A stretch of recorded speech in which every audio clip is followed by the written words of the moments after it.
इंसान खसारे में है। इस्लाह के मानी होती है मरम्मत करना, सुधारना। सबसे मुश्किल मशीन इंसान है। ये जिंदगी आखिरत के लिए एक इम्तिहान है। एक मुसलमान अच्छा मुसलमान हो ही नहीं सकता तब तक जब तक वो अच्छा इंसान नहीं। जब अल्लाह से आते तो किससे डरना? भगवान एक ही है, दूसरा नहीं है, नहीं है, नहीं है, जरा भी नहीं है। सबसे बेहतरीन प्लानर अल्लाह है। जब हक बातिल से टकराती है, बातिल का सर्वनाश हो जाता है।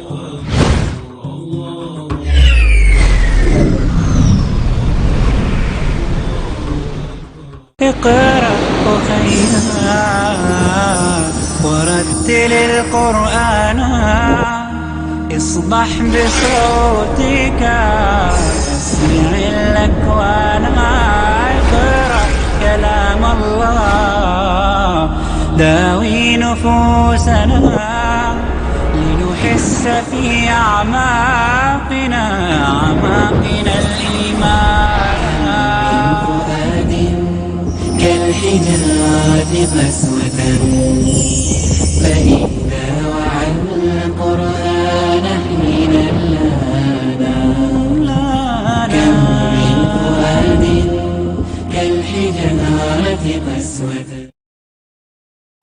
हजरात, सबसे पहले मैं आपको आदाब अर्ज करना चाहूँगा और किशनगंज की धरती पे आप जो पधारे हैं, तशरीफ़ लाए हैं, इसके लिए मैं आपको तहे दिल से धन्यवाद देना चाहता हूँ। मेरा नाम जितेंद्र है और मैं पीस टीवी बराबर देखता हूँ और बराबर आपकी तकरीर मैंने सुनी है, लेकिन सवाल करने का आज मौका मुझे मिला है। मुझे तो यूँ लग रहा था कि इन सवालों के जलजले में मैं कहीं अपना असली सवाल न भूल जाऊँ, मगर खुदा का शुक्र है मुझे अपना सवाल याद है और बखूबी याद है। मैं आपसे गुजारिश करूंगा, आपने अभी कई बातों में हिंदू और मुसलमान को एक करने की कोशिश की, मैं इसे बहुत अच्छी बात कहूंगा, बहुत आपने, मैं सराहूंगा इस बात को। लेकिन मेरा एक सवाल है, ज़हनी सवाल है ये कि हमारे, मैं जैन हूं वैसे, broadly we are Hindu, so there is a question कि हम हिंदुओं में किसी को परेशान करना या किसी की हत्या करना मने गलत कहा गया है।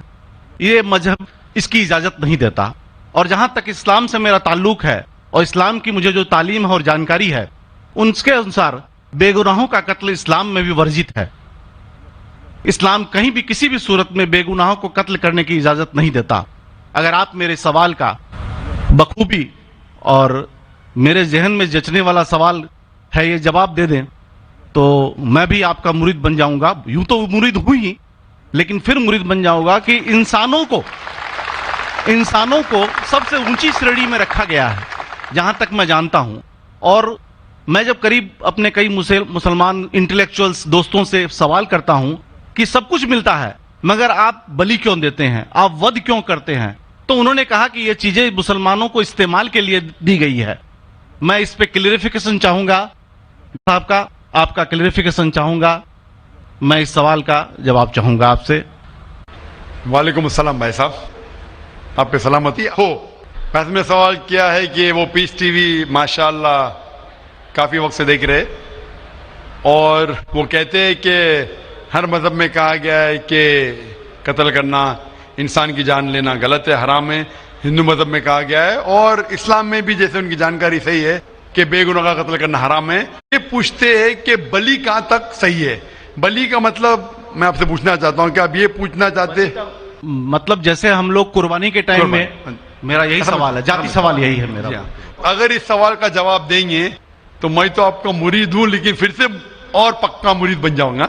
भाई साहब ने कहा कि आप लोग कुर्बानी क्यों देते हैं, और ये कुर्बानी का जो सवाल है कि हम ईद उल जुहा बकरी ईद में कुर्बानी क्यों देते। कुरान मजीद में अल्लाह ताला फरमाते हैं सूरह हज में सूरह नंबर 22 में कि ना ही गोश्त ना ही खून अल्लाह को जाता है। अल्लाह को ना खून की जरूरत ना गोश्त की जरूरत। ये कुर्बानी के वक्त अल्लाह को खून नहीं जाता ना गोश्त जाता है। लेकिन तकवा, आपकी पायटी, आपकी परहेजगारी अल्लाह को पसंद है।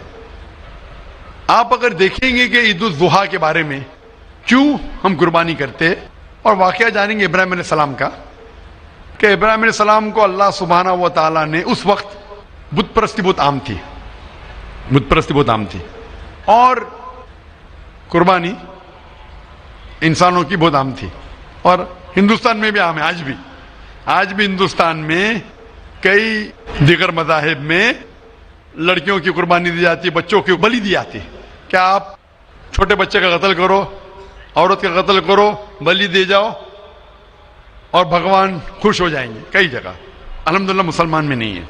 تو اس وقت ابراہیم علیہ السلام کو اللہ نے پوچھا کہ آپ کو سب سے زیادہ عزیز اس دنیا میں کیا چیز ہے؟ تو انہوں نے کہا کہ میرا بیٹا. تو انہوں نے پوچھا کہ آپ اپنے بیٹے کی قربانی دے سکتے؟ اپنے پیغمبر ابراہیم علیہ السلام سے بیٹی قربانی دے سکتے؟ تو وہ چونک گئے، اور اللہ کے پیغمبر تھے. انہوں نے کے بیٹے سے کہا، بیٹے نے کہا بے شک اللہ کے لیے آپ میری قربانی دے سکتے، آپ اپنے آنکھ پہ پٹی ماننا. جیسا اللہ تعالیٰ فرماتے اس دنیا میں اللہ تعالیٰ ہمارا امتحان لے رہے، تو اللہ تعالیٰ امتحان لے رہے اپنے پیغمبر ابراہیم علیہ السلام کا. اللہ تعالیٰ یہ بھی جانتے کہ ابراہیم علیہ السلام جواب کیا دیں گے. تو ابراہیم علیہ السلام اپنے آنکھ پہ پٹی مارتے، اور جس طریقے سے حکم آتا ہے اپنے بیٹے کی قربانی دینے جاتے، اس وقت ہی ایک بھیڑ، گوٹ یا شیپ آ جاتا ہے اور اس شیپ کی قربانی ہو جاتی ہے. تو اس چیز کو یاد رکھنے کے لیے آج بھی مسلمان بقرعید کے ٹائم پہ، عید الاضحیٰ کے وقت جانور کی قربانی دیتے. یہ یاد دلانے کے لیے ہمیں، کیونکہ یہ اللہ سبحانہ و تعالیٰ کی طرف سے اپنے آخری پیغمبر محمد صلی اللہ علیہ وسلم نے کہا، اس کی بات مانتے. لیکن اگر میں سوچوں دماغ سے کیوں، تو یہ سوچ سکتا ہوں کہ یہ ہمیں یاد دلانے کے لیے کیا اللہ کو انسان کی قربانی کی ضرورت نہیں، انسان کی جان لینے کی ضرورت نہیں. تو جو آج دنیا بھر میں آج بھی ہو رہا ہے کہ بچوں کو قتل کیا جا رہا ہے، عورتوں کا قتل کیا جا رہا ہے، بلی، یہ بالکل غلط ہے. اور دونوں میں آپ دیکھیں گے فرق. اگر کوئی دوسرے مذہب میں، ہندو مذہب لو یا دیگر مذہب لو، اگر کوئی جانور کی بلی چڑھائی جاتی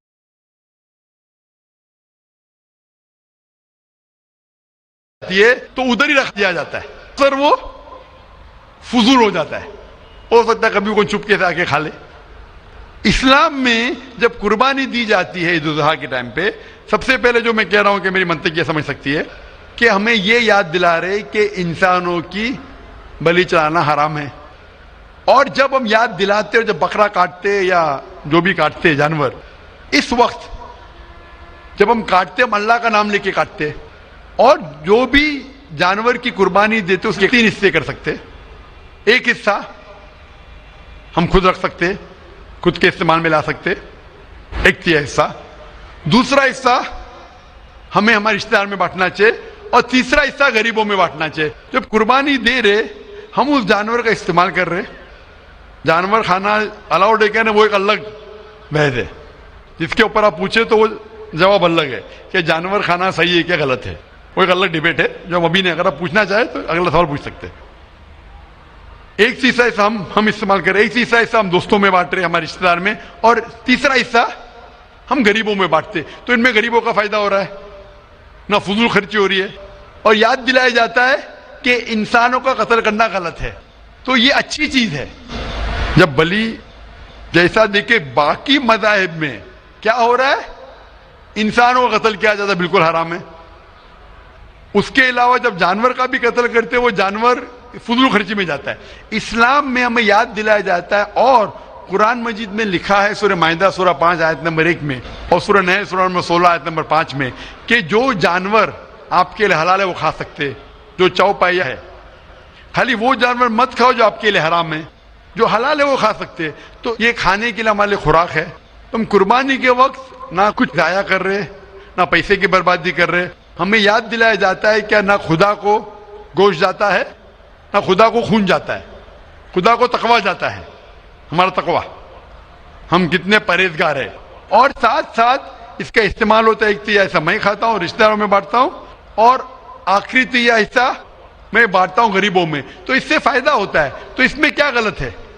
بنسبت دوسرے مذاہب میں آپ دیکھیں گے اس میں نقصان ہی نقصان ہے. انسان کا قتل ہو رہا ہے، اور جانور کو بھی اگر بلی چڑھائی جاتی ہے تو فضول خرچی ہوتی ہے. بنسبت اسلام میں بقرعید کے اندر فائدہ ہی فائدہ ہے. Hope that answers the question. बहुत खूब, आपने ये बहुत अच्छा फरमाया। मैं आपके जवाब से काफी संतुष्ट हूं। और जाते जाते एक आखिरी सवाल करना चाहूंगा जरूर। कि अहिंसा को इस्लाम किस नजरिए से देखता है? अहिंसा को इस्लाम किस नजरिए से देखता है? मैं सबका आखिरी सवाल है कि अहिंसा को इस्लाम किस नजरिए से देखता है? आमतौर पे हिंसा हराम है। इस्लाम आता है लफ्ज सलाम से, इसके मानी है सलामती, अमन, शांति। इस्लाम के मानी है कि शांति हासिल करना, अपनी ख्वाहिश, अल्लाह का जो पैगाम है उसके मुताबिक अपनी जिंदगी बसर करना और अमन हासिल करना, उसे कहते हैं इस्लाम। हिंसा आमतौर पे हराम है, लेकिन अगर मिसाल के तौर पे हम देखते हैं हर देश में कानून है कि चोरी मत करो, किसी का कत्ल मत करो, लेकिन कानून के अलावा पुलिस भी है कि अगर कोई कानून को फॉलो नहीं करता है, कोई चोरी करेगा तो पुलिस उस वक्त जबरदस्ती कर सकती है, पुलिस फोर्स का इस्तेमाल कर सकती है, पुलिस कभी कभी हथियार का इस्तेमाल करती है अमन और शांति बरकरार रखने के लिए देश में। उसी तरीके से इस्लाम में हिंसा आमतौर पे हराम है, लेकिन हर इंसान शांति नहीं चाहता है। कुछ इंसान जो अशांति चाहते हैं और जो अल्लाह का फरमान पे अमल नहीं करते और शांति को भ्रष्ट करना चाहते, उस वक्त इस्लाम इजाजत देता है कि आखिरी मरहले पे आप हिंसा का इस्तेमाल कर सकते शांति लाने के लिए, हिंसा का इस्तेमाल कर सकते शांति लाने के लिए, खुद के फायदे के लिए नहीं। इसीलिए आमतौर पे जितने भी आपने देखे होंगे जो जंग अल्लाह के रसूल लड़ी, अक्सर वो था सेल्फ डिफेंस में। अगर कोई चोर मेरे घर में घुसता है और मेरी बेटी से बदतमीजी करता, मैं क्या कहूंगा? मैं हिंसा में मानता हूं, मैं हाथ नहीं लगाऊंगा। मैं मेरी चूड़ियां नहीं पहना होगी हाथ में, मुसलमान हूं लेकिन चूड़ियां नहीं हाथ में पहना हूं। आपके घर में कोई चोर घुसता है और आपकी बेटी से बदतमीजी करता, आप क्या करेंगे? जी हाँ, मैं मुकाबला करूंगा। मुकाबला करेंगे, हाथ भी उठाएंगे ना। इस तरीके से हिंसा का इस्तेमाल आखिरी मरहले पे, अगर दूसरा कोई चारा नहीं है तो इस्तेमाल किया जा सकता है हक के लिए, ना हक के लिए नहीं।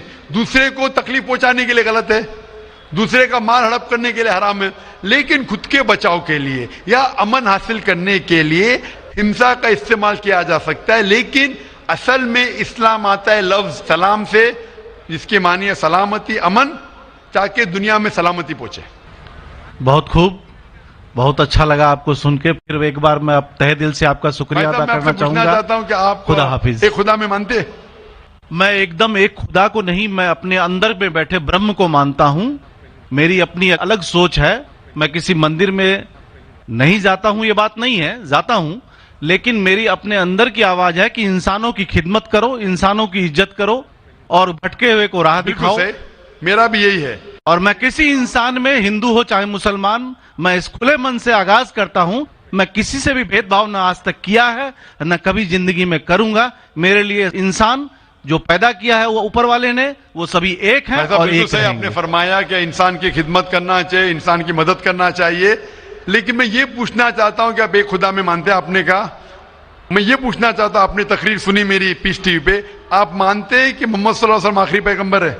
नहीं, मैं इस बहस में नहीं पढ़ना चाहता, मैं इस बहस में नहीं पढ़ना चाहता, लेकिन मैं इतना जानता हूं कि हमारा खुदा एक है और एक ही ताकत है जो पूरे सभी संसार को, पूरे यूनिवर्स को, पूरी बात तो बहुत कहने की है, लेकिन ये समय और वक्त का तकाजा है। बिल्कुल, समय का तकाजा होने की वजह से मैं आखिरी चीज कहूंगा आपसे भाई साहब कि आपने पीस टीवी पे इतने तकरीर सुने, आप कहते हैं कि भगवान है, कि मैं उसमें मानता हूं, लेकिन यही भगवान ने, चाहे बाइबल में हो, चाहे वेद में हो, चाहे कुरान में हो, सारी धार्मिक किताबों में कहा गया है कि आखिरी आने वाले पैगंबर मोहम्मद सल्लल्लाहु अलैहि वसल्लम में, और उसमें मानना चाहिए। तो मेरी आपसे ये दरखास्त है कि आप इतने अच्छे इंसान हैं माशाअल्लाह, एक आखिरी मेरी ख्वाहिश है कि आप इंशाअल्लाह इस पे तहकीक करो, और ये जब आप एक भगवान में मानते हैं, दूसरे इंसानों को तकलीफ नहीं देना चाहते, तो भगवान ये भी कहते हैं कि आखिरी पैगंबर कौन है, उस पर तहकीक करो, इंशाअल्लाह आप मुकम्मल अच्छे इंसान बनेंगे।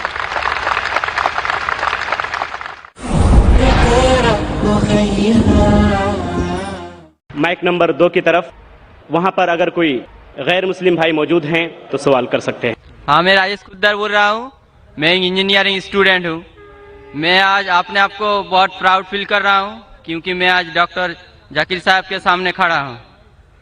سر میرا سوال یہ ہے کہ آپ کے ویلیویبل اسپیچ کے شروع میں آپ نے کہا تھا کہ قرآن ہی ایک ماتر ایسا کتاب ہے جو ہر جاتی ہر دھرم کے لیے ایک انسٹرکشنل مینوال ہے. لیکن میرا ماننا یہ ہے کہ ہر جاتی ہر دھرم کے لیے جیسے ہندو کے لیے گیتا اور کرسچن کے لیے بائبل یہ اپنا اپنا انسٹرکشنل مینوال ہے. سر تو میرا سوال یہ ہے کہ کیا قرآن ہی ایسا کتاب ہے کوئی دوسرا کتاب نہیں ہے جو دوسرے جاتی دوسرے دھرم کے لیے اس کا انسٹرکشنل مینوال ہوگا؟ بھائی صاحب نے بہت اچھا سوال پوچھا ہے. انہوں نے کہا ہے کہ میں نے میرے تقریر میں کہا کہ قرآن ساری جاتی کے لیے انسٹرکشن مینوئل ہے. میں نے تقریر میں کہا کہ قرآن سارے انسانوں کے لیے انسٹرکشن مینوئل ہے. اور آپ کا یہ سوال ہے کہ آپ کے حساب سے وید اور بھگوت گیتا ہندو کے انسٹرکشن مینوئل کتاب ہے, قرآن مسلمان کی کتاب ہے, انسٹرکشن مینوئل ہے, تو کیا صرف قرآن ہی سارے انسانوں کے لیے انسٹرکشن مینوئل ہے, ایسی کوئی اور کتاب ہے کہ نہیں؟ یہ سوال بہت اچھا ہے. اس کا جواب قرآن مجید میں اللہ تعالیٰ فرماتے سورہ رعد میں سورہ نمبر 13 آیت نمبر 38 میں اللہ تعالیٰ فرماتے لکل اجل کتاب کہ ہر دور میں اللہ نے ایک کتاب نازل کی. ہر دور میں اللہ نے کتاب نازل کی. نام سے قرآن مجید میں 4 کتابوں کا ذکر ہے جو اللہ تعالیٰ نے ایک نازل کی. توراہ, زبور, انجیل اور قرآن. توراہ نازل کی گئی تھی موسیٰ علیہ السلام پر, زبور نازل کی گئی تھی داؤد علیہ السلام پہ, انجیل نازل کی گئی تھی عیسیٰ علیہ السلام پہ, اور قرآن جو آخری کتاب ہے نازل کی گئی تھی آخری پیغمبر محمد صلی اللہ علیہ وسلم پہ. آپ کا سوال ہے کہ صرف قرآن سارے انسانوں کے لیے باقی کتاب نہیں ہے. ابھی یہ 4 کتابوں کا قرآن مجید میں ذکر ہے, لیکن قرآن مجید میں یہ بھی کہا گیا ہے کہ ہر دور میں ایک کتاب ہے. مثال کے طور پہ صحف ابراہیم وہ بھی کتاب ہے. تو اللہ تعالیٰ نے کئی کتابیں نازل کی ہے, صرف نام سے 4 کا ذکر ہے, اس کے علاوہ اور کتابیں ہیں. کوئی مجھے ہندو پوچھتا ہے کہ آپ کہہ سکتے ہیں کیا وید اللہ کی کتاب ہے؟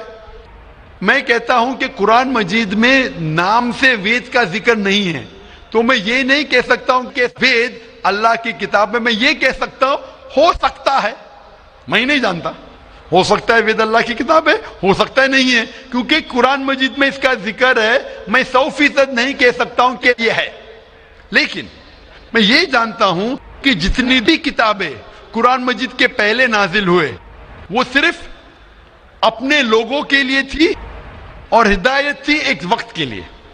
جتنی بھی کتابیں نازل ہوئی قرآن مجید کے پہلے, چاہے توراہ ہو, زبور ہو, انجیل ہو, یا جتنی بھی کتابیں جس کا ذکر قرآن مجید میں نہیں آتا ہے, وہ نازل ہوئی تھی اپنے لوگوں کے لیے. وہ پیغام کا عمل کرنا چاہیے جب تک نئی کتاب نازل نہ ہو. اگر مان بھی لیتا ہوں کہ وید اگر خدا کی کتاب ہو, مان لیتا ہوں میں آپ کی بات کہ وید خدا کی کتاب ہے, تو وہ صرف اس وقت کے لیے تھا, ان لوگوں کے لیے تھا, آج کے لیے نہیں. کیونکہ قرآن مجید اللہ کی آخری کتاب ہے, وہ صرف مسلمانوں کے لیے نہیں اور صرف 1400 سال پہلے کے لیے, کیونکہ وہ آخری کتاب ہے, وہ ساری انسانیت کے لیے تھی اور قیامت تک ہے. جتنی کتابیں پہلے آئی وہ صرف محدود تھی ایک وقت کے لیے اور ایک سمے کے لیے, خصوصاً کچھ انسانوں کے لیے. مثال کے طور کے اوپر توراہ نازل ہوا تھا صرف یہودی کے لیے, موسیٰ علیہ السلام پہ نازل ہوا تھا جب تک نئی وحی نہیں آئی, اس وقت کے لیے اور ان لوگوں کے لیے.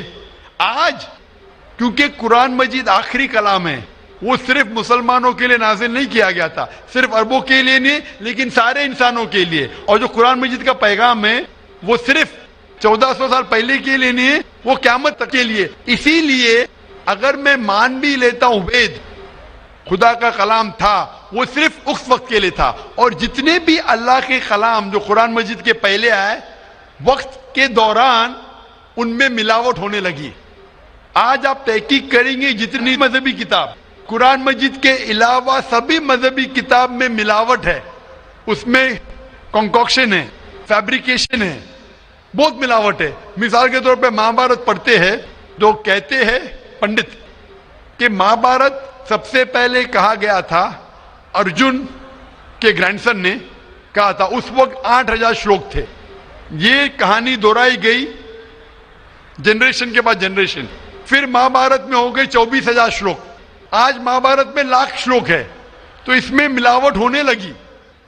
आज आप देखेंगे महाभारत टेलीविजन पर, उसके अंदर बैकग्राउंड में मारुति कार भी जा रही है, ये और एक मिलावट है मारुति कार महाभारत में। तो इसीलिए जितनी भी किताबें अल्लाह ने नाजिल की, क्योंकि वो सारे इंसानियत के लिए नहीं था और क़यामत के लिए नहीं था, अल्लाह ताला ने उसे जरूरी नहीं समझा महफूज रखने के लिए, बट क्योंकि कुरान मजीद आखिरी किताब है और अल्लाह सुब्हानहू तआला जानते कि एक ता क़यामत तक रहने वाली है, इसीलिए अल्लाह ताला फरमाते सूरह हिजर में सूरा नंबर 15 आयत नंबर 9 में कि हमने कुरान नाजिल किया, हम इसकी हिफाजत करेंगे। तो इसीलिए ये कहना कि बाकी किताब, तो आज कुरान मजीद सिर्फ मुसलमानों के लिए नहीं, सारे इंसानों के लिए, चाहे आप हिंदुस्तान में रह रहे हो, चाहे पाकिस्तान में जी रहे हो, चाहे सऊदी अरेबिया में, चाहे अमेरिका में, चाहे यूके में, चाहे आप हिंदू मजहबी खानदान में पैदा हो या ईसाई खानदान में पैदा हो या मुसलमान खानदान में पैदा हो, आज सारे इंसानों को अल्लाह के आखिरी पैगाम कुरान मजीद पढ़ना चाहिए, उस पर अमल करना चाहिए, उसकी बात मानना चाहिए। इसीलिए मैं कहता हूं कुरान मजीद सारे इंसानों के लिए। ये चीज मैं वेद के बारे में नहीं कह सकता हूं, क्योंकि अगर आप तहकीक करते हैं वेद में भी मिलावट है। अगर आप साइंस के जरिए तहकीक करने लगेंगे, कुरान मजीद को छोड़ के बाकी सारे किताबों में आपको गलती मिलेंगी। तो ये गलती मैं अल्लाह को मंसूब नहीं कर सकता हूं, मैं नहीं कह सकता हूं ये गलती भगवान ने की, ईश्वर ने की, अल्लाह ने की, क्योंकि ये जितनी किताबें कुरान मजीद के पहले आए वो सिर्फ महदूद थी कुछ लोगों के लिए और महदूद थी वक्त के लिए। अल्लाह ने, भगवान ने, ईश्वर ने इसे महफूज रखने की जरूरत नहीं समझी। आज क्योंकि कुरान मजीद आखिरी पैगाम है अल्लाह का, अल्लाह ताला के वो महफूज रखेंगे। इसीलिए मैं कहता हूं कुरान मजीद एक वाहिद किताब है सारी दुनिया में जो सारे इंसानों के इंस्ट्रक्शन मैन्यूल है, मेरी भी और आपकी भी। Hope the answer the question brother. Thank you sir. तो आप मानते हैं कि कुरान मजीद आपकी इंस्ट्रक्शन मैन्यूल है भाई साहब? जी सर मानते हैं। आप मानते हैं कि खुदा एक है? वो ठीक ही बोल रहे हैं, खुदा एक ही है। हम मानते हैं कि आप मानते हैं बुत परस्ती गलत है? ना वो नहीं मानते, हम मानते हैं कि ना मानते मूर्ति पूजा गलत है? सर हम मानते हैं कि हमारा ईश्वर एक ही है, यही हम मानते हैं। आप मानते हैं ईश्वर एक, लेकिन आप मानते हैं कि ईश्वर की मूर्ति है? मेरा एक दूसरा सवाल है इसके भाई लिए। साहब मैं आपसे पूछना चाहता हूं कि आप मानते हैं ईश्वर की मूर्ति है क्या नहीं? वही उसी के विषय में मेरा एक सवाल है सर। हाँ पूछिए भाई साहब। सर अगर आप बोलते हैं कि ईश्वर की कोई मूर्ति नहीं होना चाहिए, तो मैं नहीं कह रहा, वेद कह रही है। हाँ वेद कह रही है ना तस्य प्रतिमा अस्ति, तो सर ईश्वर का कोई अक्स नहीं। सर मेरा सवाल है, अगर ईश्वर की कोई मूर्ति नहीं है तो हम भक्त होके जो ये दाढ़ी मूछे रखते हैं, तो हम भक्त होके अपना हम काहे ऐसा फैशन चीज रखते हैं? भाई साहब का सवाल है, अगर ईश्वर का कोई अक्स नहीं है तो हम भक्त होके दाढ़ी मूछ क्यों रखते? क्योंकि हम ईश्वर नहीं है ना, ईश्वर का आकार नहीं, कोई अक्स नहीं है, हमारा तो अक्स है ना। तो ईश्वर हमारे खालिक है, हमारे रब है, हम थोड़ी ईश्वर है। तो हम दाढ़ी मूछ रखते हैं क्योंकि कुछ लोग दाढ़ी मूछ रखते हैं अच्छा रखने के लिए, कोई दूसरे वजह के लगते। इंशाअल्लाह तीसरे दिन जो है ये पीस कन्वेंशन का, उसमें इसका डिटेल जवाब दिया जाएगा इंशाअल्लाह। Thank you sir. आज के सवाल और जवाब का ये सुनहरा मौका यहाँ पर ख़त्म होता है। اقرأ أخيا ورتل القرآن اصبح بصوتك اسمع الأكوان اقرأ كلام الله داوي نفوسنا لنحس في أعماقنا الإيمان. كم من فؤاد كالحجارة قسوة فإذا وعى القرآن حين لانا. كم من فؤاد كالحجارة